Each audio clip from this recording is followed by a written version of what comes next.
নিয়েছি, এবার রেডি হব, তারপর তোমাদের সঙ্গে পুরো ভিডিওটা শেয়ার করব। চলো দেখতে থাকো তোমরা। আজকে আমি সরস্বতী পুজোতে পরবো লাল কালারের একটা শাড়ি। এই শাড়িটা আমি নিয়েছিলাম ফ্লিপকার্ট থেকে। আর হাতে পরে নেব এই চুড়িগুলি। এই যে দেখতে পাচ্ছ সুন্দর দেখে কানেরটা আজকে আমি পরবো। গলায় পরে নেব একটা হালকা চেন আর হালকা করে একটু মেকআপ করব। তো দেখে নাও আমার ফুল লুকটা কেমন লাগে তোমাদের।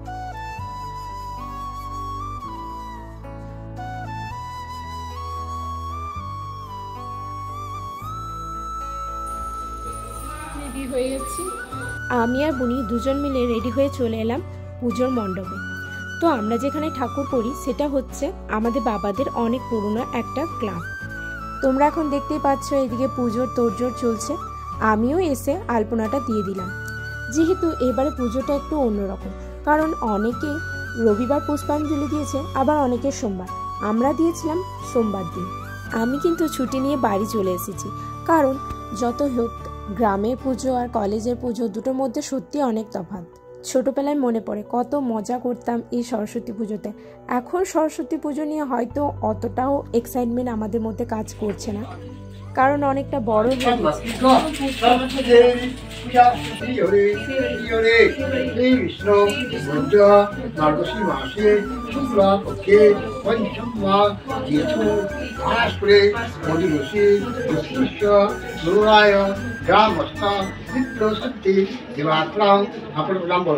দাসী দাসায় সহিত সর্ব পাপঃ আপরি পাপপুণ্যে পরমাঙ্গতে সম্ভক্ষিত মে দেবতা সরস্বতী রন্তু রা পুষ্পা চিহ্ন দেবে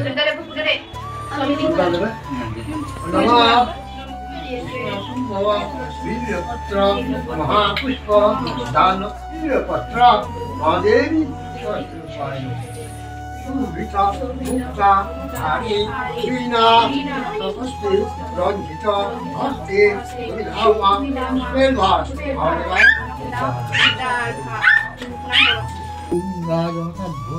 আদো সিন্দুর সিন্দুর আদো সিন্দুর আইলো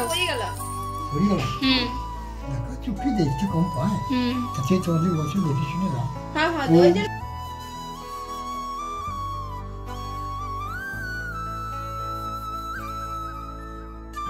এক লক্ষ নবদেব অতিবৃদ্ধ নবধারিণী দিবাকরম একম প্রথম অক্ষর রোশন অবন্দে সভাগত।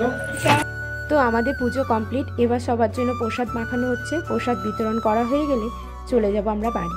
তো এখানেই আমি আমার ব্লগটা শেষ করছি। টাটা। সবাই খুব ভালো থেকো, সুস্থ থেকো, এটাই